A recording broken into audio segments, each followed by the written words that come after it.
Olá, queridos! Bem-vindos a mais uma aula do Projeto Apoiar.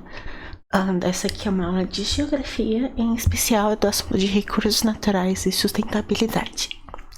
Nessa aula veremos algumas partes básicas do que são...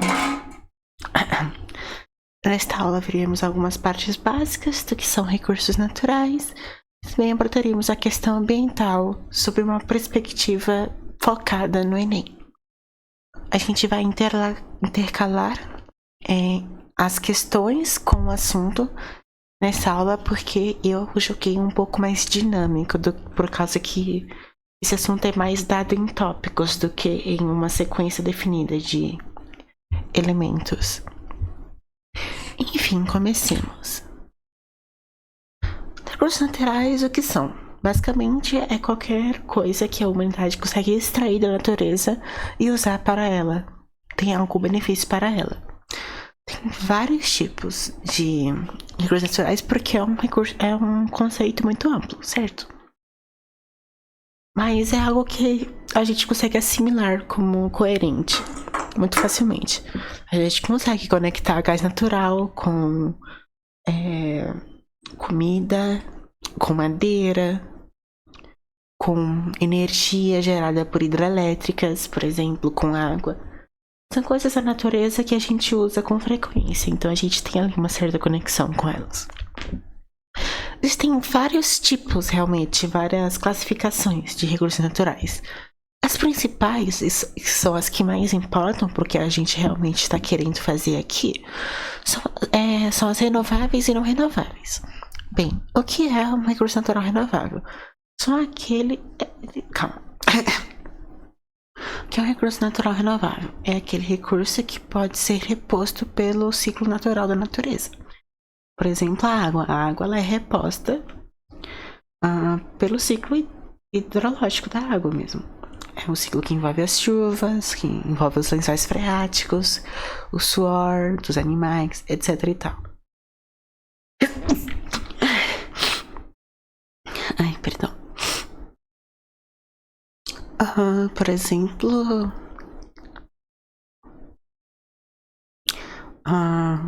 biomassa, por exemplo, cana-de-açúcar. A cana-de-açúcar, se você plantar, ela cresce de novo. Ela é reposta naturalmente, assim, sem nenhum problema.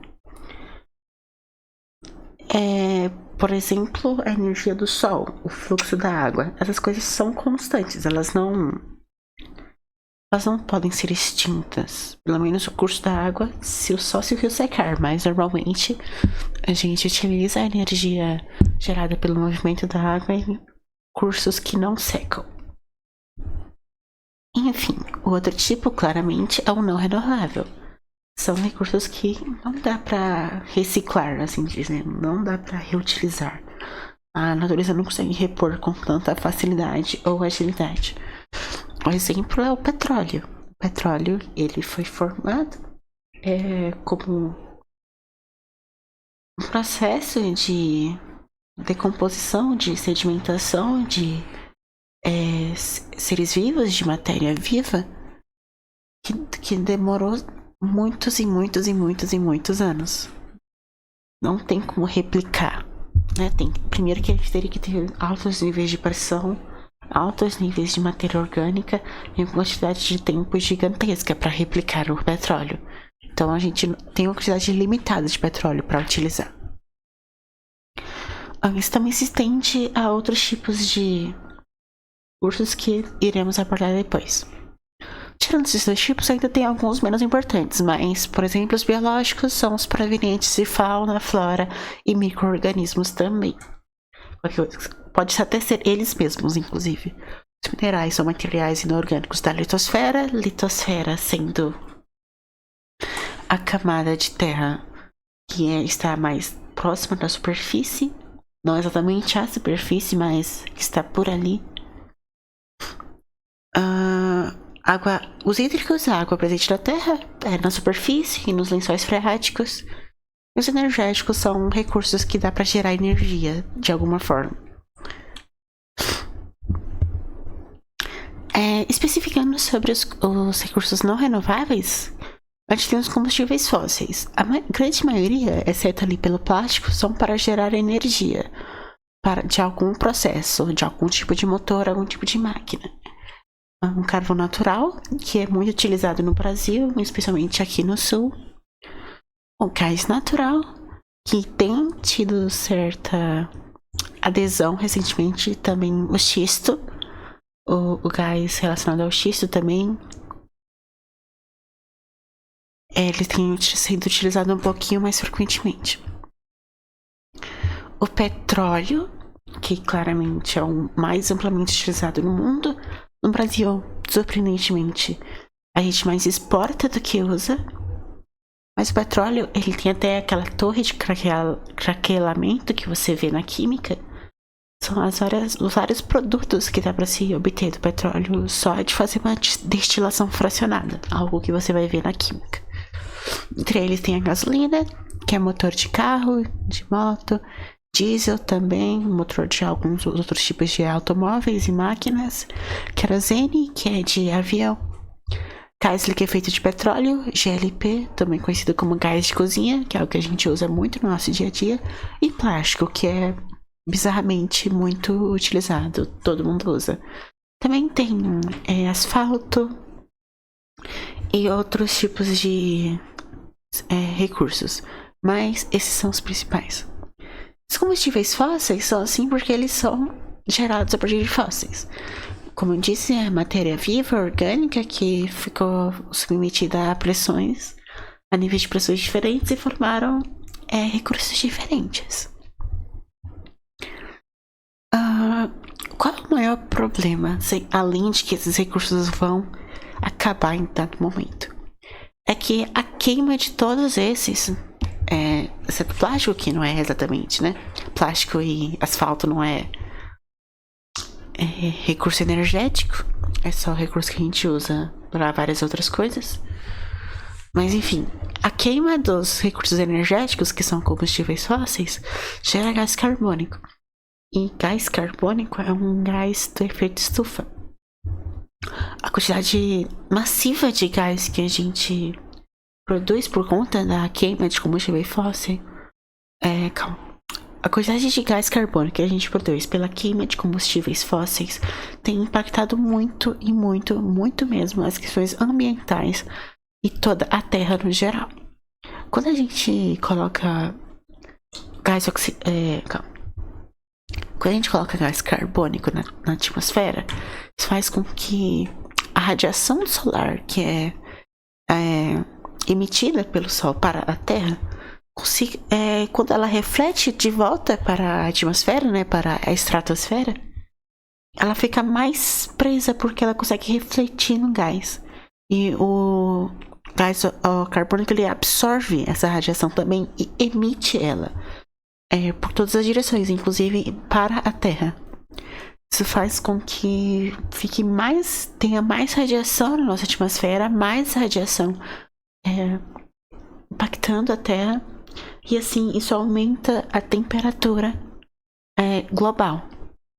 Isso também, obviamente, pode ter a ver com mais casos de câncer, porque quanto mais radiação, mais câncer de pele você tem chances de ter.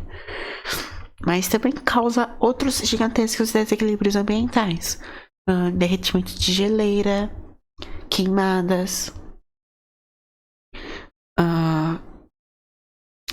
amplitude térmica gigantesca.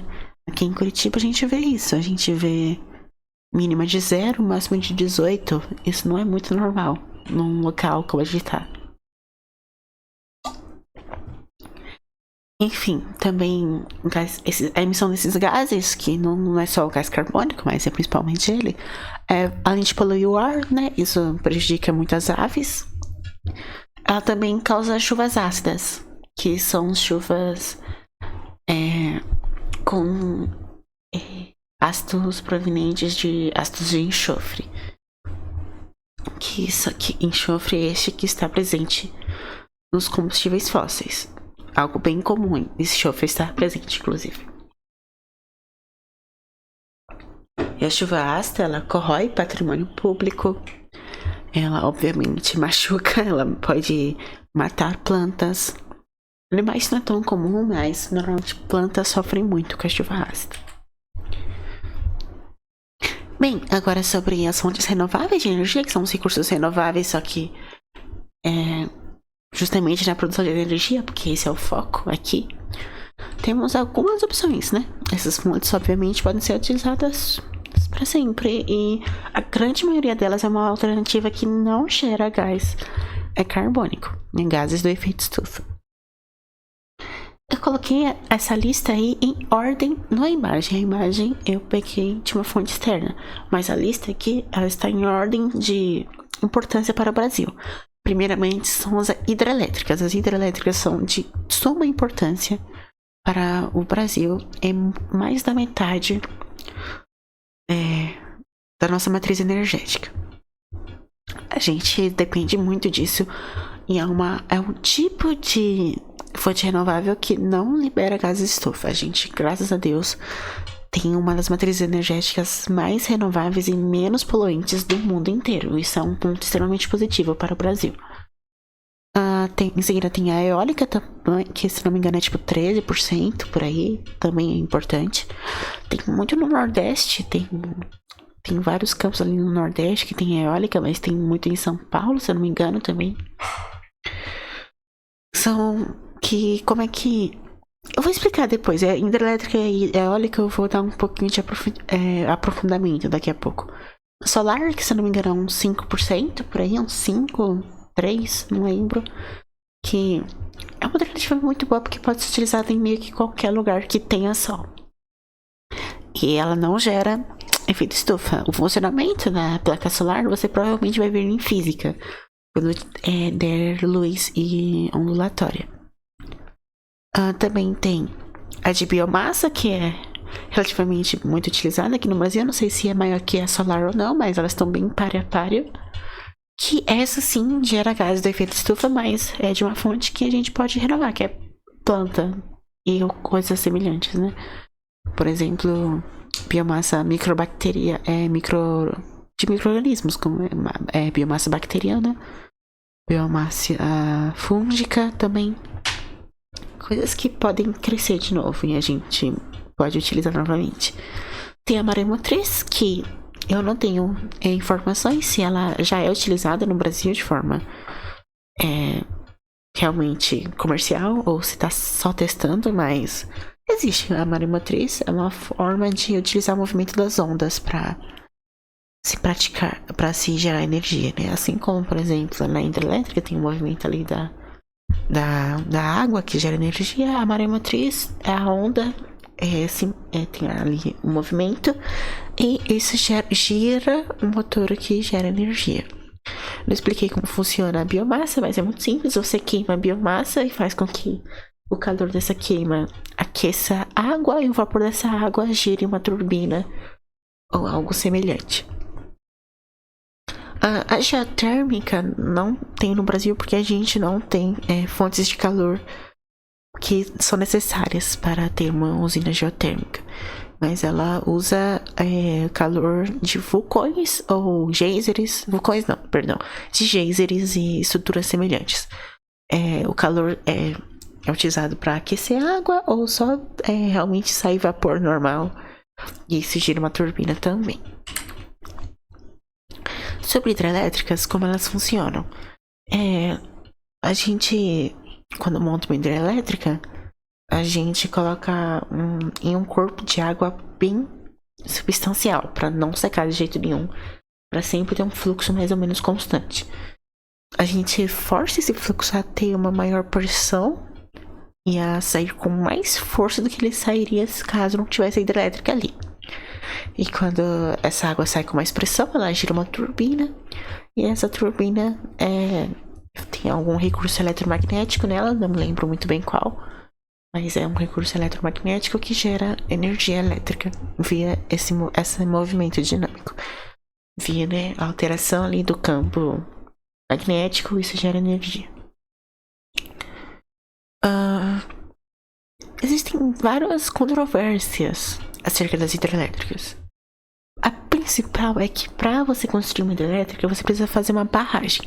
E essa barragem, ela costuma inundar lugares próximos. Então, ela inunda ecossistemas naturais, inunda florestas, mangues, etc. E isso prejudica muito a vida animal, da fauna e da flora daquele lugar. Isso também pode até inundar regiões ribeirinhas, regiões de habitação humana. Esse é o principal impacto ambiental, que realmente é significativo, a gente não pode ignorar isso. Isso realmente impacta muito na vida de milhões de seres vivos. Mas tirando isso, ela é uma opção muito viável, uma opção que gera muita energia, é uma opção que custa muito, infelizmente, para implementar, mas que ao longo do tempo se paga muito bem. E é de longe a mais adotada no Brasil, tipo, muito de longe. Aqui a eólica, a gente tem como principal controvérsia simplesmente que é muito feio e faz muito barulho. Essas principais controvérsias. E também mata a ave, né? Porque as aves, às vezes, elas batem ali. Mas, sinceramente, se de matar a ave não é tão importante assim, não é uma ocorrência muito comum. Mas é uma poluição sonora e visual que impossibilita totalmente a habitação daquele lugar. Então a gente meio que um campo realmente totalmente reservado para usina eólica, o que é diferente, por exemplo, de placas solares, porque placas solares podem ser utilizadas em residências. Basicamente, qualquer lugar que tem sol. Não produz som horrível. Não produz sons horríveis. Não é visualmente, assim, incomodativo. Apenas tá lá. A placa você mal vê. A placa porque você fica embaixo, né? A placa fica em cima. Mas, enfim, a principal controvérsia da eólica é isso. E a eólica funciona... A principal controvérsia da eólica é isso. E a eólica funciona de um jeito muito simples. O vento gira a turbina e a turbina tem um dispositivo eletromagnético ali que gera energia elétrica. Bem simples. Bem, agora nossa primeira questão do Enem PPL de 2024. Ou seja, a reaplicação do Enem do ano passado. É o mesmo banco de questões, mesma dificuldade, não tem problema se PPL. Primeiramente, vamos ler o comando da questão. Considerando o exposto no texto, uma medida que contribui para aumentar a capacidade de suporte do planeta é... Ou seja, a gente está procurando no texto uma medida que contribui para que o planeta tenha mais capacidade de suporte. O que seria capacidade de suporte? Creio eu que a quantidade o quanto ele consegue aguentar de seres vivos nele. Ou seja, uma medida que visa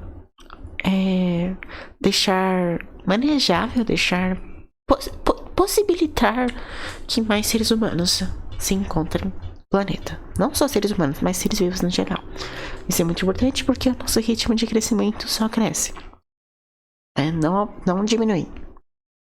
Por mais que na Europa, parte das Américas, Oceania, a taxa, por exemplo, e o Extremo Oriente, como Japão e Coreia, tenha diminuído muito a taxa de natalidade, isso não é uma realidade para alguns países da América e principalmente a África. A África vai dominar o mundo em um futuro se deixarem ela fazer, porque tem muita gente nascendo na África e isso prejudica muito a humanidade no geral, né? Esse nascimento exacerbado, a quantidade de gente ridícula que aumenta só cada vez, prejudica muito o mundo e a humanidade em específico. Mas enfim, esse texto, a gente tá nessa questão procurando algo que vá deixar isso um pouquinho mais tranquilo, basicamente. Vamos ler então. O dia de sobrecarga da Terra marca a data exata em que os recursos naturais produzidos pelo planeta não são mais suficientes para suprir o consumo da humanidade e absorver os resíduos produzidos. A Terra atingiu pela primeira vez a sobrecarga em 1970, no dia 29 de dezembro. Em 2019, o limite bateu um recorde, 29 de julho. As consequências são graves: escassez de água potável, erosão do solo, perda de biodiversidade e acúmulo de dióxido de carbono na atmosfera são apenas alguns dos resultados do esgotamento gradativo dos recursos da Terra. A humanidade já usou todos os recursos da Terra para este ano. Ou seja, a distribuição de recursos ela é desigual. E como não há mais recursos suficientes para manter todos os seres humanos, uma quantidade gigantesca de seres humanos não vai conseguir sobreviver por causa disso. Isso é muito frequente em países subdesenvolvidos e em desenvolvimento, né? Emergentes. Os desenvolvidos ainda têm, claro, obviamente, mas os mais afetados foram os colonizados e os imperializados. Isso causa uma quantidade de mortes ridícula. Por exemplo, a escassez de água potável, você morre de sede. 3 dias sem beber água, você morre já. Erosão do solo, não tem como plantar, você não tem o que comer. Perda de biodiversidade é uma perda geral para o mundo, né? Para a natureza, né? Nós não somos a única espécie que importa. Às vezes a gente precisa dessa humildade um pouquinho. E o acúmulo de dióxido de carbono eu já expliquei, né? Como alguns problemas. Tá, agora a gente procura uma alternativa que solucione isso. Ampliação na produção de resíduos sólidos. Aumentar a quantidade de resíduos vai diminuir esse problema da gente? Não vejo como isso é possível. Inclusive, a gente busca reduzir resíduos sempre, né? Aquela velha história, reciclar, reusar, etc e tal. A gente sempre busca reduzir. A gente não busca aumentar resíduos, porque os resíduos, eles geram gases como o metano, que também é um gás de efeito estufa. Letra B. Redução nos subsídios à agricultura orgânica. Bem, a agricultura orgânica é uma maneira muito positiva de produzir alimentos sem aumentar a quantidade de gases de estufa na atmosfera. É uma opção muito saudável também. Não vejo como isso faz sentido. Privatização das agências de controle ambiental. Bem, não faz sentido nenhum isso também. Não tem por que privatizar controle ambiental. Se a gente fizer isso, vai só flexibilizar e piorar, porque o lucro é mais importante que o meio ambiente. Regularização das minerações em terras indígenas. Ok, isso é bem positivo. Mas isso é mais positivo em um âmbito para os indígenas e não para aumentar a capacidade de e não para aumentar a capacidade de suporte do planeta. Isso é algo positivo, mas não é o que o comando da questão pede. É algo positivo ambientalmente, mas não tem conexão ali com o que realmente está sendo pedido. Letra E. Intensificação dos investimentos em fontes renováveis. Perfeito. A gente tem mais fontes renováveis, isso significa que menos gases de estufa, normalmente. Menos erosão do solo. Menos resíduos.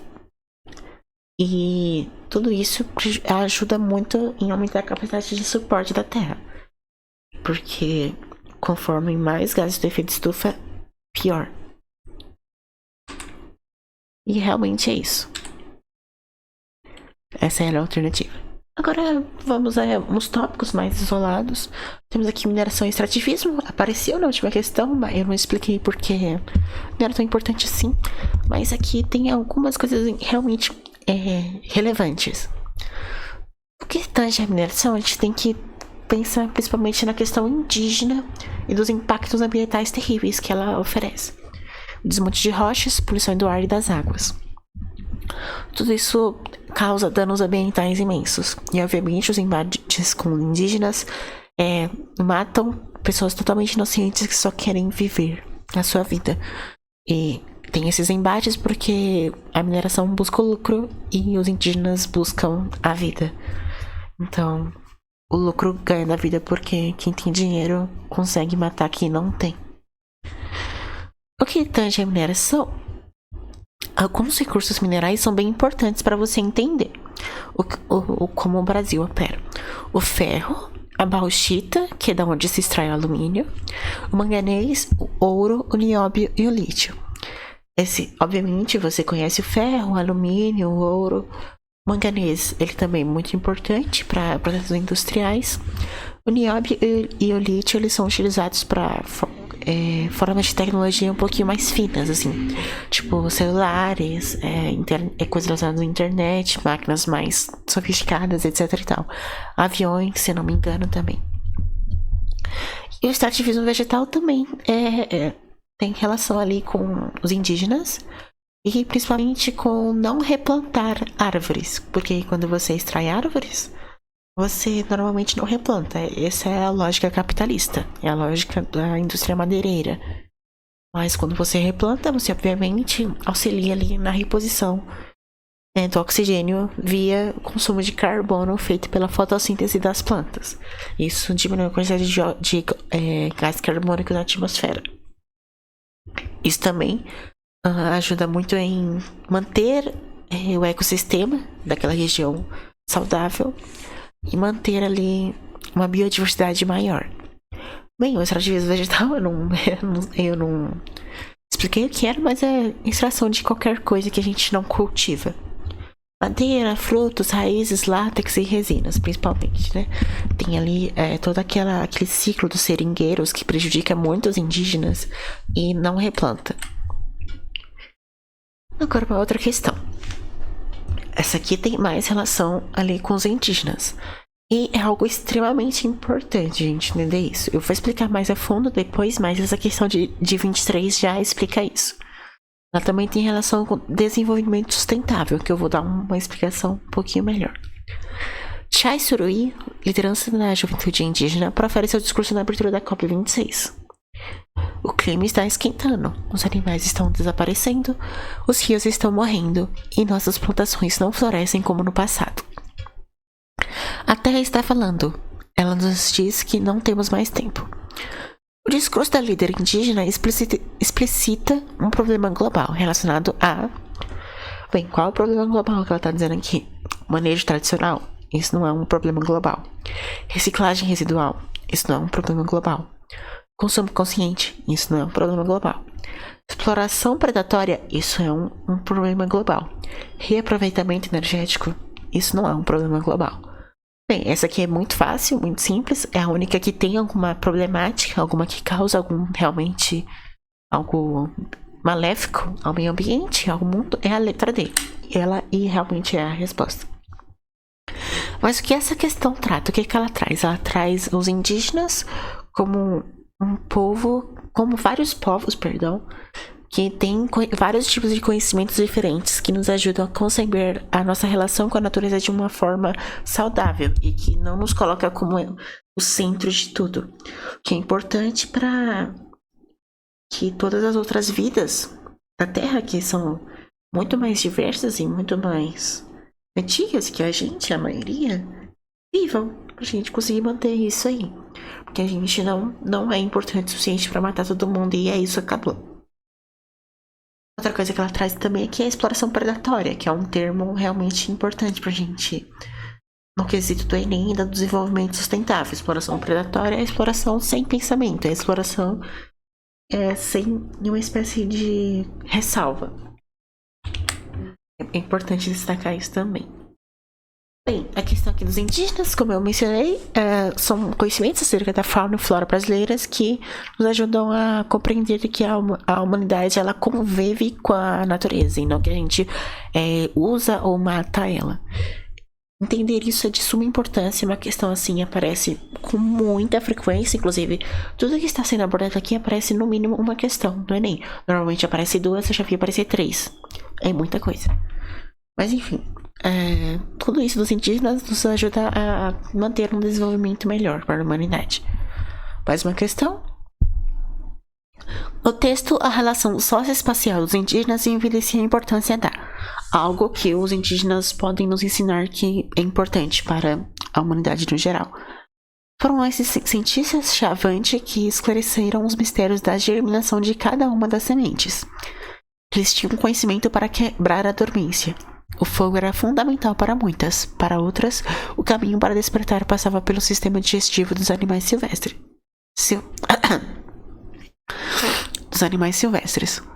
Essa planta nasce depois que fazemos a caçada com fogo, diziam eles. Esta outra quando a anta caga a semente. Aquela precisa ser comida pelo lobo. Aliando os conhecimentos dos cientistas da aldeia e da cidade, essa área do cerrado foi recuperada totalmente. Ou seja, o conhecimento passado via oral de alguns povos indígenas ali da região do cerrado foi de suma importância para entender o ecossistema da região e para recuperar aquela região. Isso indica que eles têm conhecimentos que podem nos ajudar muito para manter o planeta vivo e com uma alta biodiversidade. Vamos ver qual dessas alternativas tem relação com isso. relação socioespacial dos indígenas evidencia a importância da prática agrícola para a logística nacional? Nada a ver, não tem a ver com agricultura. Cultivo de hortaliças? Também nada a ver com agricultura. Saber tradicional para a conservação ambiental? Muito bom. Eu gostei muito dessa alternativa. Vamos ver as outras. Criação de gado? Nada a ver. Reflorestamento comercial para a produção orgânica? Bem, isso é interessante, mas é algo muito mais específico do que está sendo escrito no texto. O texto fala de animais, principalmente. Então, a letra C é a melhor. Saber tradicional para a conservação ambiental. Bem, sobre desenvolvimento sustentável, que é a coisa que vai fechar tudo aqui, não é o último tópico, porque por último tem algo que aparece uma vez ou outra no Enem, mas que eu acho relevante explicar. Mas enfim, desenvolvimento sustentável é um tipo de uso dos recursos naturais que tornam a vida na Terra ecologicamente saudável para tanto a atualidade, e isso é muito importante, quanto para o futuro. Desenvolvimento sustentável tem uma relação com o futuro, de deixar as gerações futuras mais seguras, mais tranquilas, não causar o fim do mundo para quem vem aí, não fazer com que nossos filhos sofram mais do que a gente sofre. E obviamente deixar toda a vida na Terra mais tranquila, mais segura, mais menos impactada pelas nossas burrices que a gente não sabia o que fazia. E normalmente ainda não sabemos o que fazemos. A gente repara os danos ambientais que extinguiram espécies e assassinaram milhões de seres vivos. Inclusive a gente, né? Como eu disse, a exploração de recursos deixa com que é desigual. A distribuição de recursos é desigual. O que tem no Brasil não tem na Europa, não tem no Oriente Médio, não tem no Extremo Oriente, na América do Norte, na África, na Oceania, na Antártica. Enfim. É desigual e a distribuição é desigual. Ou seja, tem muita gente que morre simplesmente porque não tem acesso, porque ninguém quis oferecer um pouquinho da sua riqueza enorme para salvar essa pessoa. A gente constrói um modelo de sociedade que consegue sobreviver sem uma produção predatória, ou seja, sem uma exploração predatória exagerada dos recursos naturais. Ou seja, a gente consegue viver a humanidade sem matar o planeta e sem utilizar recursos que não se renovam e sem depender totalmente de combustíveis fósseis e fontes de energia que emitem gases de efeito estufa, porque obviamente a gente melhora essa questão. Agora uma questão sobre o desenvolvimento sustentável. A atual concepção de desenvolvimento sustentável A atual concepção de desenvolvimento sustentável diferencia-se da proposta de Gifford Pinchot, do fim do século XIX, pelo foco na. Bem, agora a gente vê o que é a proposta de Gifford Pinchot e qual é a proposta atual, que a gente acabou de ver. Gifford Pinchot, engenheiro florestal treinado na Alemanha, criou um movimento de conservação dos recursos, apregoando o seu uso racional. Na verdade, Pinchot agia dentro de um contexto de transformação da natureza em mercadoria. A gente tem isso? Hoje no desenvolvimento sustentável? Vamos ver. Na sua concepção, a natureza é frequentemente lenta e os processos de manejo podem torná-la eficiente. Acreditava que a conservação deveria basear-se em 3 princípios: o uso dos recursos naturais pela geração presente, a prevenção de desperdício e o uso dos recursos naturais para benefício da maioria dos cidadãos. Bom, atualmente a gente pensa em reparar danos, a gente pensa em deixar a geração futura mais apta do que a gente. Vamos ver qual alternativa tem essas diferenças. Hoje em dia, tem a precificação das riquezas naturais. Já tinha na época, ele falava disso literalmente no texto. Não é isso. Desconstrução dos saberes tradicionais. Hoje em dia não tem isso, e aí no texto não está dizendo isso também. Valorização das necessidades futuras. Muito bom. Não tem isso no texto e é algo que a gente acabou de ver. Contenção do crescimento econômico. Bem, polêmica essa, porque, por exemplo, utilizar agrotóxicos é péssimo para o meio ambiente, mas sem agrotóxicos a gente não produz a quantidade de comida necessária para a gente viver. Então, e obviamente tem um crescimento econômico maior. Então, de certa forma, o desenvolvimento sustentável, ele não tem uma taxa de crescimento econômico tão alta quanto o desenvolvimento normal. Se fosse assim, o desenvolvimento sustentável era a regra. Mas mesmo assim, o Enem ele não gosta de falar muito isso. E ele não gosta que a gente assuma que para que os recursos de desenvolvimento sustentável seja real, menos gente tem que existir, menos seres vivos para que todo mundo consiga viver bem. Mas o Enem ele não vai por essa linha, né? Isso obviamente é uma opinião minha, mas eu tenho um embasamento ali no ecofeminismo, no ecomatosianismo, etc e tal. Mas enfim, essa D é problemática. A C, ela meio que é correta, então marca a C, que ela é uma certeza. E por fim, oposição dos ideais preservacionistas, nada a ver. Nada a ver, hoje em dia a gente preserva bastante, a gente quer preservar bastante. Letra C. Por fim, último tópico, muito simples, é geografia física, não é essa geografia mais sociológica, mas é importante também, tem relação com recursos minerais e a estrutura geológica do Brasil. Eu não vou entrar em detalhes de como isso funciona, mas existem basicamente 3 tipos de rochas. As ígneas, que são as que se solidificam no magma. As sedimentares, que são as que as ígneas e a metamórfica, que eu vou explicar depois, que sofrem erosão e aí se depõem e aí formam uma rocha. E as metamórficas, que são ígneas e sedimentares que sofrem, ficam abaixo da terra e sofrem níveis de temperatura e pressão alta o suficiente para mudar a composição da rocha. Depois de um tempo, essas metamórficas viram magma e o magma vira ígnea, é o ciclo da rocha. Bem, não vou entrar em muitos detalhes, é isso. O que você precisa saber? Você precisa saber que o Brasil tem muitos escudos cristalinos e que os escudos cristalinos são feitos de ígneas e metamórficas. E que eles principalmente possuem recursos minerais. Isso é o principal, isso é a grande coisa que você não pode deixar, é a grande coisa. Qualquer minério vai estar em escudos cristalinos. E a gente também tem... eu confundi. A gente tem mais bacias sedimentares, 64%. 36% é os escudos cristalinos. Mas, enfim. As bacias sedimentares, elas têm combustíveis fósseis. Apenas isso. Elas são feitas de rochas sedimentares, obviamente. Aqui está a distribuição da estrutura geológica do Brasil. Aqui temos a bacia sedimentar amazônica, bem importante. Aqui tem um rio, Amazonas. Aqui tem o escudo do Brasil Central, muito importante também. Das Guianas a gente não usa bastante. Aqui tem os dobramentos modernos, que é algo que você vai ver em outras aulas de geografia, mas que só para ter um nível de entendimento, assim mesmo. É isso. Bem, agora a última questão, que utiliza isso, de 22. Eu lembro de quando eu fiz essa questão, eu apanhei, porque eu não sabia, mas agora eu sei, né? Tô ensinando pra vocês. E essas questões, elas aparecem vez ou outra. Elas têm a ver com recursos, então eu não podia ignorar. O mapa espacializa um recurso natural com alto potencial para a ocorrência de... Tem rochas ígneas. Rochas ígneas, escudos cristalinos, recursos minerais. Abalos sísmicos periódicos não tem a ver com tectonismo, não tem a ver com placas tectônicas. Jazidas de minerais metálicos? Sim. Reservas de combustíveis fósseis? Não. Reservas de combustíveis fósseis é sedimentar, não, que é rochas sedimentares. Aquíferos sedimentares profundos? Não. Rochas ígneas. Estruturas geológicas metamórficas? Não. Rochas ígneas. Então, jazidas de minerais metálicos.